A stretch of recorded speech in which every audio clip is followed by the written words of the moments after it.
ఇటీవల జరిగిన ఇండిగో విమానయాన వివాదంపై ఏబిఎన్ ఆంధ్రజ్యోతిలో చర్చా కార్యక్రమం నిర్వహించిన యాంకర్ వెంకటకృష్ణ చేసిన వ్యాఖ్యలు ప్రస్తుతం సోషల్ మీడియాలో హాట్ టాపిక్గా మారాయి.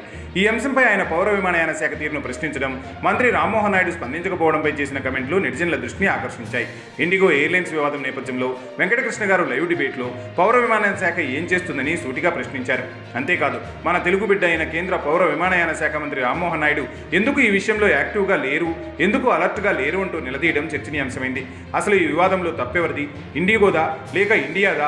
ఇండిగో ఎయిర్లైన్సేనా అని ఆయన ప్రశ్నించిన విధానం సమస్య తీవ్రతను తెలియజేసేలా ఉంది. వెంకటకృష్ణ చేసిన ఈ వ్యాఖ్యల వెనుక ఉన్న నిష్పాక్షికతను పక్కన పెడితే సోషల్ మీడియాలో మాత్రం దీనిపై తీవ్రమైన సెటైర్లు పడుతున్నాయి. ముఖ్యంగా ఎల్లో మీడియాపై ఉన్న సాధారణ విమర్శల నేపథ్యంలో నెటిజన్లు ఆసక్తికరమైన కమెంట్లు చేస్తున్నారు.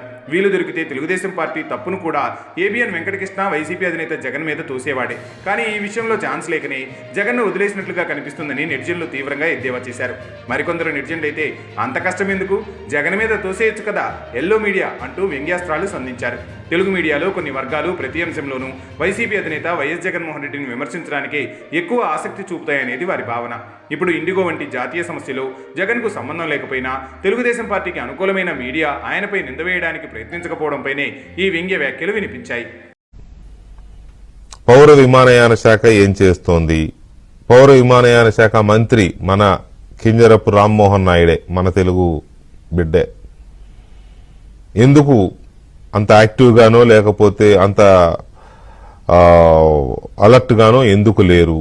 సో దీని మీద తప్పెవరిని పడదాం? ఇండియాని తప్పు పడదామా, ఇండిగోని తప్పు పడదామా?